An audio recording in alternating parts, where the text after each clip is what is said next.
참여 예수님 참여 예수님 반갑습니다. 반갑습니다. 오늘 벌써 이제 8번째 마지막 시간입니다. 오늘 제목은 중독 회복은 부활. 우리가 뭐 여러 가지로 얘기해 볼 수 있겠지만 신앙인들에게 새로운 삶, 어떤 우리의 어떤 구원의 완성, 부활의 삶이겠죠, 그죠? 근데 전 중독의 회복도 이 부활의 삶이 아닌가라는 생각을 해봅니다. 그래서 오늘 그것에 대해서 마지막으로 난 마지막 너무 좋아요. 그래서 마지막으로 오늘 이 주제에 대해서 이야기를 나누어 볼까 합니다. 또 마찬가지로 시작 기도 함께 하겠습니다. 성부와 성자와 성령의 이름으로 아멘. 하느님, 어쩔 수 없는 것을 받아들이는 평온함을 주시고 어쩔 수 있는 것은 바꾸는 용기를 주시고 그리고 이를 구별하는 지혜도 주소서. 아멘. 성부와 성자와 성령의 이름으로 아멘. 제가 저번에 잠깐 이렇게 언급을 하긴 했는데 좀 더 자세하게 부활에 대한 이야기로 오늘 그 8번의 어떤 이 제 강의를 마무리하려고 합니다. 신앙인들이 생각하는 어떤 새로운 삶은 부활이라고 할 수 있는데 우리가 생각하는 그냥 부활은 완벽함인 것 같아요. 뭐 완전함. 그러니까 내가 느끼는 고통이나 아픔이 없어지거나 아니면 내가 느끼는 이 부끄러움 혹은 죄책감, 나약함이 사라지거나 그래서 내가 깨끗해지고 완전해지는 거. 우리 그런 걸 많이 바라잖아요. 그죠? 그게 과연 부활일까? 근데 예수님의 어떤 부활의 모습을 보면 그게 만약에 진짜 부활이라 그러면 예수님 모습도 완전히 깨끗한 모습이어야 되는데 부활을 믿지 못했던 제자들에게 보여줬던 그 예수님의 그 부활의 증거가 손과 옆구리에 상처였다는 거예요. 상처였다는 거예요. 좀 이상하죠, 그죠? 다시 한번 저희가 한번 같이 읽어보겠습니다. 이 예수님 부활에 관한 여러 가지 증언 중에 요한 복음에 나온 이야기입니다. 그날 곧 주간 첫날 저녁이 되자 제자들은 유다인들이 두려워 문을 모두 잠가 놓고 있었다. 그런데 예수님께서 오시어 가운데 서시며 평화가 너희와 함께 하고 그들에게 말씀하셨다. 이렇게 말씀하시고 나서 당신의 두 손과 옆구리를 그들에게 보여주셨다. 제자들은 주님을 뵙고 기뻐하였다. 예수님께서 다시 그들에게 이르셨다. 평화가 너희와 함께. 아버지께서 나를 보내신 것처럼 나도 너희를 보낸다. 이렇게 이르시고 나서 그들에게 숨을 불어넣으며 말씀하셨다. 성령을 받아라. 너희가 누구의 죄든지 용서해 주면 그가 용서를 받을 것이고 그대로 두면 그대로 남아있을 것이다. 요한복음 20장 19절에서 23절까지 말씀입니다. 우리가 지금 계속 평화에 대한 주제로 그 안에서 이제 중독을 다루는데 예수님께서 부활하셨을 때 인사들이 전부 보면 평화가 너희와 함께 평화에 대해서 말씀하십니다. 근데 우리가 생각하는 평화는 보통 뭐예요? 그냥 잔잔하고 고요하고 모든 문제가 끝나고 해결돼서 이제 더 이상 바랄 게 없는 상태가 평화이죠. 그죠? 그 예수님께서도 사실 이제 십자가 다 끝나고 났으니까 죽음이 다 끝나고 났으니까 평화로운 상태로 이제 다 끝났다. 평화가 너희와 함께 이렇게 말씀하신다고 느껴질 수도 있습니다. 그죠? 그런데 예수님께서 바로 보여주시는 게 손과 옆구리의 상처였다는 거예요.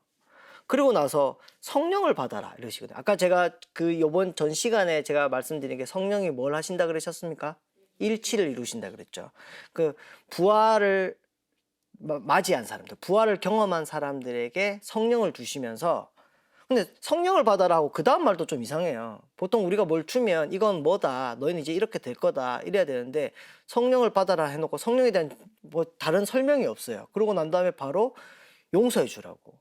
너희가 죄를 용서해 주면 그 죄가 없어질 거고 안 해주면 그대로 남아있을 거다. 약간 보면 너무 이렇게 축약을 해서 그런지 이렇게 확 이렇게 주제가 빵빵빵 뜨죠, 그죠? 이게 과연 뭘까? 일치를 이루는 사람들, 성령을 받은 사람들이 살아가는 구체적인 모습, 가장 구체적인 모습은 뭐냐? 용서하는 거라는 거예요. 많은 사람들이 물어봐요.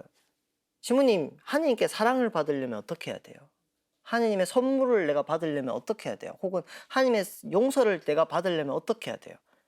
여러 가지 방법인데 가장 확실한 방법은 사랑을 받고자 하면 내가 사랑이 되면 됩니다. 하나님의 선물을 받고자 하면 내가 그 선물이 되면 돼요. 하나님의 용서를 받는 가장 확실한 방법은 내가 누군가를 용서해 보면 분명히 느낍니다. 그거를 말씀하시는 거예요. 성령을 사는 사람들로서 살아가는 모습으로 가장 확실한 방법은 내가 누군가에게 나와 갈라진 사람들을 용서하면서 그들과 화해하고 하나 되는 삶을 살아가는 것. 그리고 그걸 살아내는 것이 우리 안에서 평화를 이루어내는 방법이라는 거예요. 여러분들 우리 미사 때 평화 인사하죠? 그때 애들 특히 그 초등학생들은 미사 막 지루하다가 그 평화 인사하면 되게 신나하거든요. 막 갑자기 막 죽어가던 애들이 막 살아나요. 그죠? 근데 누군가가 나에게 평화를 빌어주면 기분이 좋잖아요. 그죠? 전 어릴 때, 지금도 그런데 저희 집은 저희 아버지, 어머니가 특히 아버지 이제 출근하실 때 인사를 하고 안 하면 아버지가 출근을 안 하세요.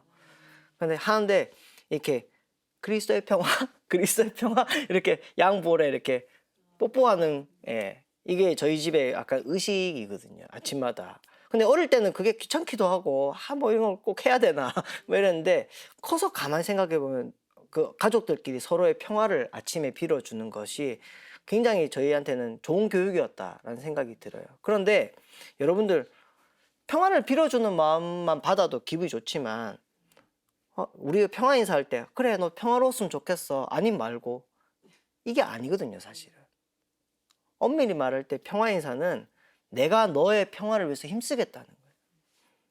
내가 너의 평화를 바라고 너가 평화로워질 수 있도록 내가 힘쓰겠다, 애쓰겠다, 함께하겠다. 그 의지를 가지고 각오를 가지고 내가 너의 평화를 위해서 힘쓰겠다. 이렇게 인사해 주는 거. 그 굉장히 뭐랄까 비장하다 할까요? 이런 느낌을 가지고 서로에게 인사했으면 좋겠다라는 생각이 들었습니다. 그 회복이라는 삶을 여러 가지로 얘기할 수 있겠지만 아까 제가 우리 계속 그 시작 기도에 하는 AA 기도 있죠. 익명의 알코올 중독자라는 모임입니다. 이 모임을 저는 굉장히 좀 그 뭐랄까 회복에 아주 좋은 모델이라고 생각을 하고 우리 사회에서 이렇게 알코올 문제나 약물 문제가 좀 제대로 해결되려면 이런 모임이 많아져야 돼요. 많아져야 되는데 이 모임에 대한 조금 이게 이해가 아직까지는 많이 부족한 것 같아요. 근데 이 AA 모임에 보면 그 회복의 12단계를 얘기하거든요. 사람이 어떻게 회복되어 가는지를 그 표현해 놨는데 우리로 치면 이제 부활의 단계겠죠. 부활의 단계. 부활의 새로운 삶을 살아가는 단계겠죠. 그런데 여러분들 보여드리겠지만 여기에는 술에서 회복하는 단계인가 확실히 라는 생각이 들 만큼 술 얘기가 없어요. 제일 처음에 한번 나오고 없어요. 보여드릴게요. 우리는 땡땡이라고 되어 있는데 이제 AA는 알코올 중독이고 GA는 도박 중독이고 NA는 약물이거든요. 저 땡땡이 그게 다 들어가는 거예요. 그러니까 약물 중독자들 모임에서는 우리는 약물에 무력했고라고 하는 거고 우리는 도박에 무력했고 우리는 알코올에 무력했다고 얘기하는 거예요. 우리는 알코올에 무기력했다는 것을 그리고 스스로의 삶을 통제할 수 없다는 것을 시인했다. 인정했다라는 거예요. 받아들이는 거예요. 내가 부족함이 있다. 이걸 내가 스스로 할 수 없다. 이걸 내가 참 마음이 아프지만 이제 이걸 그냥 인정했다. 이게 1단계라는 거예요. 이게 돼야 이제 회복에 갈 수 있다는 거예요. 근데 우리도 이거 있습니다. 여러분들 그 미사 때 우리가 가슴 치면서 하는 거 있죠. 내 탓이요. 내 탓이요. 근데 어떤 분이 그런 얘기 하더라고요. 신부님 성당까지 와가지고 좀 남 탓이라고 얘기해 주면 안 됩니까? 아니 세상살이 참 힘든데 성당까지 와가지고 또 네 탓이라고 얘기하면 참 이게 마음이 아프다고. 이 내 탓이요라는 이게 모든 문제 해결의 시작이더라고요. 여러분들 남 탓이라고 하면 마음은 좋죠, 그죠? 이거 내 탓 아니야, 네 탓이 뭐 다 남 탓이야라고 하면 마음은 좋잖아요, 그죠? 근데 내가 지금 힘들고 어려운 게 다 우리 엄마 탓이고, 다 우리 아빠 탓이고, 내 아들 탓이다. 난 잘못이 없다라고 하면 일단 마음은 편하지만 내가 할 수 있는 게 하나도 없어요. 내 삶을 바꿀 수 있는 게 난 하나도 없어요. 이걸 인정을 하는, 그러니까 아버지 탓도 있고 어머니 탓도 있고 내 아들 탓도 있겠지만 적어도 이 부분은 내 탓인 것 같아. 만약 이게 되면 그 부분은 내가 바꿀 수 있거든요. 그래서 내 탓이오라고 하는 사람이 억울함과 분함으로 얘기하는 게 아니라 희망이 있는 사람만이 내 탓이라고 할 수 있는 거예요. 왜냐하면 그건 내가 바꿀 수 있는 거니까. 우리 AA 기도에 늘 말하죠. 바꿀 수 없는 것과 바꿀 수 있는 것. 남의 탓은 바꿀 수 없는 거예요. 내가 아무리 뭘 가슴 아파 해봤자 내가 못해요. 근데 내 탓은 내가 바꿀 수 있는 거예요. 그럼 내가 그걸 인정하는 그까지만 내가 변화할 수 있다는 거예요. 그 변화할 수 있는 사람은 희망이 있는 거죠. AA 모임에 가면 자신을 이렇게 소개합니다. 제가 만약에 거기 갔다 오면 안녕하십니까, 저는 알코올 중독자 제가 사는 데가 부곡동이거든요. 부곡동 홍입니다. 이렇게 소개해요. 이름을 말 안 해요. 그래서 익명의 알코올 중독자예요. 이름을 말하지 않는 이유는 비밀이 아니라 내가 그 자리에 가 있는 이유가 내가 전에 뭐 어떤 사람이었든 돈이 얼마나 있든 뭐 그런 것이 중요한 게 아니라 이 자리에는 알코올 중독자로 와 있다라는 뜻이에요. 그냥. 그리고 같은 알코올 중독자니까 너도 알코올 중독자, 나도 알코올 중독자. 같은 모임으로 있는 거죠. 그리고 나는 그 이름을 붙였다는 건 내가 알코올에 무력하다는 거예요. 많은 알코올 중독자들이 그걸 못 받아들여요. 내가 스스로 조금만 하면 조절할 수 있을 것 같고 바꿀 수 있을 것 같은데 자꾸 그 마음 때문에 넘어지거든요. 나 혼자서 안 된다. 난 못한다. 인정해야만 이제 1단계가 시작되는 거예요. 근데 시작이 반이라 그러죠. 이게 제일 어려운 거예요. 이게 되면 다 난 거예요. 치료가 시작된 거예요, 이미. 그리고 두 번째, 이제 잘못을 시인했는데 그럼 이제 어떻게 할 거냐. 잘못이 아니라 이제 내가 문제가 있다. 나 스스로 못한다. 내 나약함을 인정했는데 나약함을 인정하고 난 다음에 이제 무슨 얘기를 하냐면 우리보다 위대한 힘이, 그 AA 모임이 종교 모임이 아니거든요. 그래서 하느님이라고 하지만 여기서 하느님은 그 우리가 믿는 그 그리스도교 안에서의 하느님이 아니라 나를 초월한 어떤 힘이에요. 그래서 higher power라고 하는데, 그래서 우리보다 위대한 힘이 우리를 온전한, 아까 그 온전한 풀네스, 온전한 정신으로 회복시켜 줄 수 있다는 것을 믿게 되었다. 나 혼자서는 안 된다. 그래서 나를 초월한 어떤 힘이 나를 이끌고 있음을 이제 받아들였다. 종교 모임이 아닌데 이 얘기를 해요. 우리가 신앙인들도 가만히 보면 하느님을 믿는다고 얘기하지만 모든 걸 다 자기가 하려고 하거든요. 하나님한테 뭘 이렇게 맡기지 못하고 하나님이 나를 이끌고 있다는 걸 받아들이지는 못해요. 그래서 알코올 중독에서 회복하는 분들, 제가 중독을 신성한 질병이라고 하는 이유가 중독에서 벗어나는 분들이 거의 대부분 자기를 초월한 어떤 힘에 대해서 신뢰하기 시작하고 거기에 의탁하기 시작하거든요. 그 세 번째, 우리는 신을 이해하게 된 바 우리의 의지와 삶을 신의 보살핌에 내맡기기로 결정하였다. 내 의지로 이제 결정하였다 하는 거예요. 4번, 우리는 자신에 대해 철저하고 용기 있게 도덕적 검토를 하였다. 이제 자신의 삶에 대해서 이제 성찰하기 시작하는 거예요. 우리가 행한 잘못의 정확한 본질을 신에게, 그리고 우리 자신에게, 그리고 다른 사람에게 시인하였다. 나 혼자서만 한 게 아니라 다른 사람에게도 시인하였다. 그리고 6번이 굉장히 대단한데, 우리는 신께서 이러한 모든 성격상의 결함들을 제거해 주시도록 완전히 준비하였다. 하느님이 다 해주시는 게 아니라 내가 그렇게 하느님께서 할 수 있도록 내가 준비했다는 거예요. 이거 여러분들 우리 고해성사 보는 모습하고 비슷하지 않아요? 그죠? 우리가 그냥 잘못했습니다가 아니라 고해성사를 보는 이유는 달라지고 싶어서 하는 거잖아요. 그죠? 변화하고 싶어서. 그때 우리가 나의 어떤 부분을 솔직하게 받아들이고 하나님께 그걸 이제 맡기는 거죠. 신께서 우리의 결점들을 제거해 주시기를 겸손하게 요청하였다. 이게 과연 AA 알코올 중독자들의 모임이 맞는가, 교회 모임 아닌가라는 생각이 점점 들기 시작하죠. 그리고 8번, 우리가 해를 끼친 모든 사람들의 명단을 작성하고 그들을 모두에게 기꺼이 보상하기로 결정하였다. 그들에게 상처를 주는 경우가 아니라면 언제 어디서나 그들에게 직접 보상하였다. 근데 여기 중요한 게 있어요. 나만 마음 편하자고, 그 사람 아직 마음의 준비도 안 됐는데 가서 그냥 사과하고, 야 우리 화해했어? 말이 안 되죠. 그죠? 상대도 받아들일 준비가 돼야 되고, 상대에게 상처가 주는 경우가 아니라면 그 사람이 가장 원하는 방식으로 이제 보상했다는 거예요. 이 정도가 돼야 9단계인 거예요. 12단계까지 다 못 간 거예요. 이 정도만 돼도 사실 대단한 사람들이죠. 그러니까 저는 AA 모임 가면 이게 과연 영적인 모임 같아요. 정말로. 자신에 대한 검토를 계속하는 거예요. 이게 한 번으로 끝나는 게 아니죠. 계속하여 잘못이 있다면 즉시 시인하였다. 여러분들 그 고해성사 볼 때 많은 분들이 이런 얘기 하는데 신부님 맨날 똑같은 죄. 가끔은 아 내가 이럴 거면 뭐하러 또 하나 다음에 또 지을 텐데 그런 얘기 하죠, 그죠? 그 화해 성사인데 영어로는 리콘실리에이션이라고 하거든요. 근데 리라는 게 붙으면 영어에서는 다시라는 뜻이에요. 다시 콘실리에이션 화해인데 왜 리가 붙을까? 원래 잘못은 늘 똑같은 걸 하는 거예요. 모든 사람들이. 그렇기 때문에 끊이지 않고 계속해서 하는 거, 포기하지 않고 조금씩 그러면 변한다는 거예요. 늘 똑같은 자리 같지만 여러분들 기차가 선로를 달리면 늘 똑같은 철로 위죠, 그죠? 근데 방향만 맞으면 그게 늘 똑같은 철로가 아니에요. 앞으로 가고 있거든요. 우리가 지금 내가 똑같은 잘못을 하느냐 안 하느냐에 너무 매이지 않고 내가 어느 방향으로 가고 있는가를 본다면 우리는 지금 변하고 있다는 거예요. 성장하고 있다는 거죠.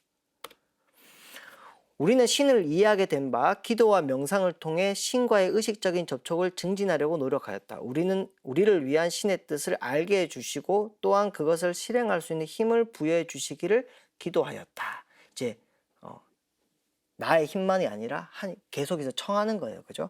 그리고 마지막에 있어요. 이 단계를 실천한 결과 우리는 영적인 깨달음을 얻었으며 이 메시지를 다른 중독자들에게도 전하려고 노력하였고 또한 우리의 모든 일상 속에서 이 원칙을 수행하려고 노력하였다. 여러분들 아까 제가 그랬죠. 사랑을 받으려면 내가 사랑이 돼야 되고 용서를 받으려면 내가 용서가 돼야 돼요. 회복자분들이 많이 물어보시거든요. 내가 언제 회복하냐고. 어느 정도 되면 회복하냐고. 내가 나만의 회복이 아니라 누군가를 회복시키려고 노력하면 회복의 삶을 사는 거예요. 그때야 비로소. 여러분들 지금 여기도 방송국이지만 신앙인의 가장 마지막은 전교예요. 내 신앙을 나만이 아니라 그러니까 꼭 우리가 뭐 밖에 나가서 이렇게 길거리에서 꼭 그것만이 아니라 나의 신앙을 누군가에게 전하려고 하는 거. 내가 만난 하나님을 누군가에게 알리려고 하는 거. 이게 이제 신앙인의 성숙된 마지막 모습이거든요. 근데 AA에서도 마찬가지라는 거예요. 결국 회복은 나 혼자서 이제 문제 안 일으키고 술 안 마시고가 아니라 나의 이 삶을 통해서 다른 사람의 회복을 돕는 것.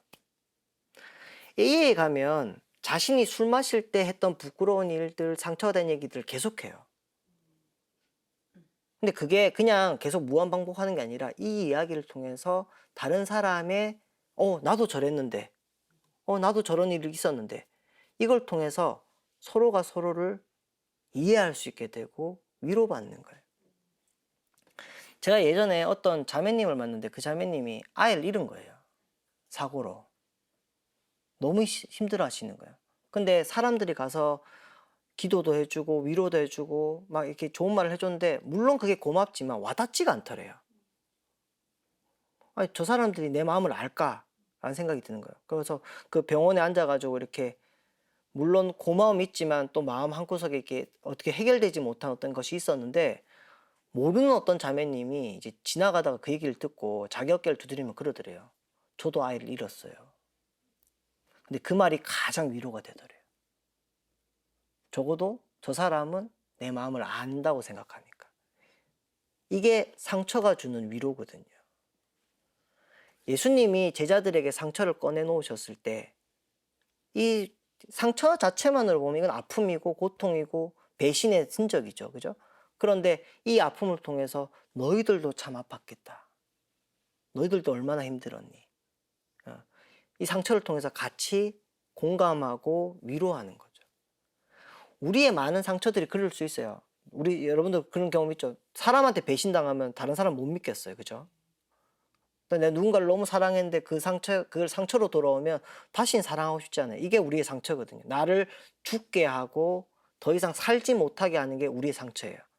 그런데 또 어떤 상처는 내가 그래 봤기 때문에 너의 마음을 알 것 같을 때. 내가 그런 경험이 있기 때문에 적어도 난 너를 비난하지 않고 이해할 수 있을 것 같을 때 이 상처의 의미가 바뀌는 거예요.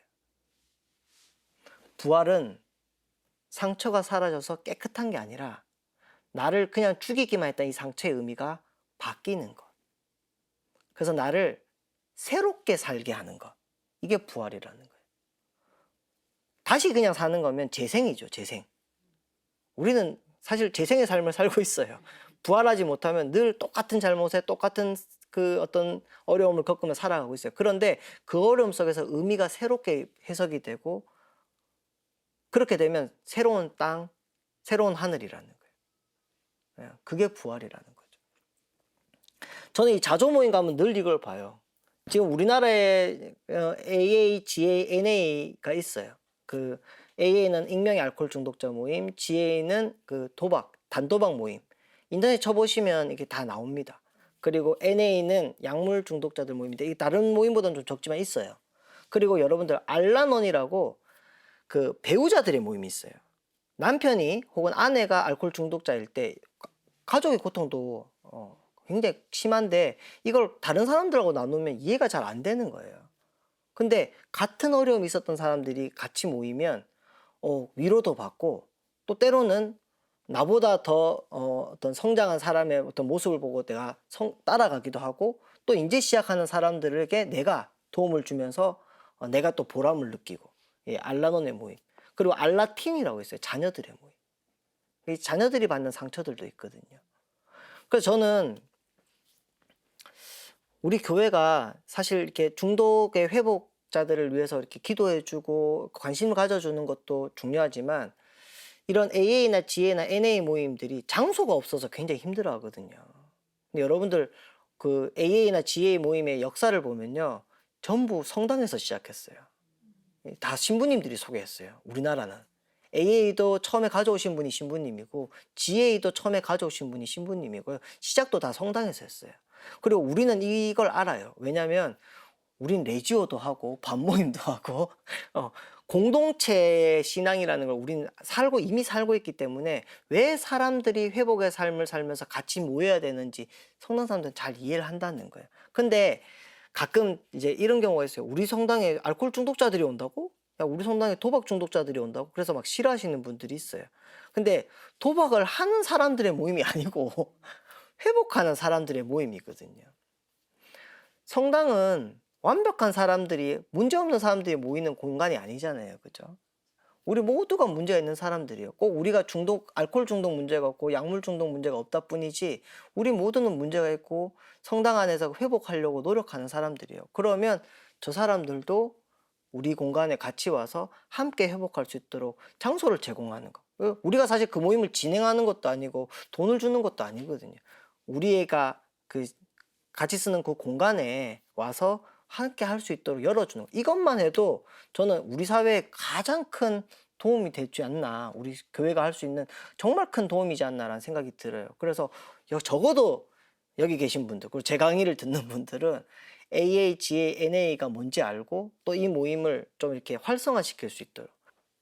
복음이란 이렇게 여러 가지 설명할 수 있겠지만 제가 이 복음 구절을 읽으면서 느낀 게 참 많아요. 그래서 같이 나누고 싶었습니다.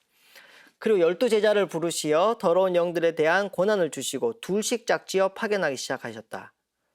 그러면서 길을 떠날 때에는 지팡이 외에는 아무것도 빵도 여행 보따리도 전대에 돈도 가져가지 말라고 명령하시고 신발은 신되 옷도 2벌은 껴입지 말라고 이르셨다. 그리고 그들에게 말씀하셨다. 어디에서나 어떤 집에 들어가거든 그 고장을 떠날 때까지 그 집에 머물러라. 또한 어느 곳이든 너희를 받아들이지 않고 너희 말도 듣지 않으면 그곳을 떠날 때 그들에게 보이는 증거로 너희 발밑에 먼지를 털어버려라. 그리하여 제자들은 떠나가서 회개하라고 선포하였다. 예수님께서 제자들과 공생활을 하시다가 이제 너희가 나랑 같이 살았으니까 이제 세상으로 가서 너희가 나한테 배운 거를 전하라 라고 하셨어요. 근데 처음에 저희 복음 읽을 때 아니 아무리 그래도 그렇지 빵도 못 가져가게 하고 전대 돈도 못 가져가게 하고 지팡이 좀 심하지 않나. 저희 어머니도 저 어디 가면 이것도 가져가라 그러고 저것도 가져가라. 어머니 캐리어에 너무 많이 들어가니까 그래도 이거 가져가라고 혹시나 모르는데 이게 어머니 마음이잖아요. 혹시나 고생할까 봐. 근데 예수님 진짜 너무하게 아무것도 안 가져가란다. 이게 좀 단호한 거 아닌가 이런 생각이 들었거든요. 근데 제가 이 복음 읽으면서 예수님이 가장 필요한 걸 줬구나. 그게 뭘까? 제가 이제 힌트를 드렸죠. 그죠? 빨간 글씨로. 둘씩 짝지어 보냈다. 제가 아까 말씀드릴 때 제 친구랑 같이 유학을 갔어요. 근데 그 친구는 신학생으로서 같이 만나기도 했지만 예비 신학생이라고 왜 중학교부터 모임하는 거 있죠. 그때부터 중2 때인가 중3 때부터인가 만나고 아주 친한 친구였고 저희 동기 중에 제가 키가 제일 작은데 그 친구가 두 번째로 작아요. 그러니까 저는 지랑 나랑 비슷하다고 생각했어요. 근데 어느 날 그 친구가 저한테 체육복을 던지면서 작다 네 입어라 이러더라고. 그러니까 제가 자존심을 너무 다쳤어요. 작다 네 입어라. 근데 입으니까 또 맞아. 그래서 막 상처받고 그랬는데 그 친구랑 같이 유학을 갔어요. 제가. 근데 그 친구랑 저랑 그래도 친했기 때문에 저희 동기들 중에서 가장 친했기 때문에 그래도 다른 동기들보다는 같이 가면 의지도 되고 힘도 될 거라고 생각했어요. 제가 과거형으로 얘기하고 있죠. 결혼해서 사셔보시면 아시겠지만 둘이 같이 산다는 게 쉬운 일이 아니에요. 제가 방송국 처음에 들어가고 이렇게 약간 에어컨 트니까 좀 춥더라고요. 전 추운 걸 못 견디거든요. 좀 약간 덜덜 떨려요. 근데 그 친구는 더운 걸 못 견디는 거예요. 둘이 같이 사는데 좋아하는 온도가 다르다는 게 그렇게 힘든 건지 몰랐어요. 그러니까 저는 어떻게든 히터를 올리려고 하고 겨울인 그 친구는 어떻게든 내리려고 하고 여름에는 반대예요. 그 친구는 어떻게든 에어컨 올리려고 하고 전 내리려고 하고. 그래서 저는 좀 약간 안 좋은 습관인데 어디 가면 이런 걸 자꾸 해요. 이런 거. 먼지가 보이면 못 견뎌요. 그래서 자꾸 이렇게 닦고 이렇게 하는데 그 친구는 청소하는 걸 못 견뎌요. 근데 미국은 카페트잖아요. 그래서 제가 이제 그 청소기를 이렇게 돌리면 그 친구는 안 하는 거예요. 그래서 제가 야, 이게 넌 청소 안 하냐? 그러니까 먼지는 가만히도 뭉친대요. 가만히도 뭉친대. 그 뭉칠 때까지 기다렸다 주우면 빠르다는 거예요. 그리고 저는 약간 성격이 급해서 이렇게 옷을 벗으면 빨래통에 갖다 놔야 되고 빨래가 있으면 그냥 빨래를 돌려야 마음이 편해요. 근데 그 친구는 입을 옷이 없을 때 빨래를 해요. 그리고 설거지도 밥을 먹으면 저는 설거지통에 갖다 놔야 되고 설거지를 해야 식사가 끝난 것 같은데 그 친구는 더 이상 먹을 접시가 없을 때 설거지를 하려고 해요. 그래야 환경도 보호하고 세제도 아끼고 뭐 이렇게 얘기하더라고요. 그러니까 제가 이제 처음에는 친하니까 이렇게 살았는데 나중에는 이게 잠깐 부르르 올라오는 거예요. 내가 뭐 밥하러 미국에 왔나 뭐 이런 생각이 막 드는. 근데 사람이 자기가 하는 건 알지만 남이 하는 건 모르잖아요. 그 친구도 저에 대한 그게 있었어요. 여러 가지가 있었는데 저는 사실 먹는 거를 잘 이렇게 행복을 모르거든요. 배고픈 것도 잘 몰라요. 근데 그 친구는 한 끼만 안 먹어도 막 땀도 흘리고 이래요. 그러니까 아침에 맨날 너한테 너 뭐 먹을래 물어봐요. 오늘 뭐 먹을래? 그럼 나 아무거나 먹자 이런데 그 친구는 먹고 싶은 게 있어요. 그러니까 밥은 누가 하겠어요? 근데 그건 잘 눈에 안 보이더라고. 그리고 그 친구 굉장히 알뜰해요. 그래서 뭐 이렇게 그 뭐 우유나 이런 걸 사도 그 마을에서 제일 싼 걸 찾아내야만 직성이 풀려요. 근데 이제 한 6개월 좀 사니까 서로가 이제 불편해지기 시작하는 거예요.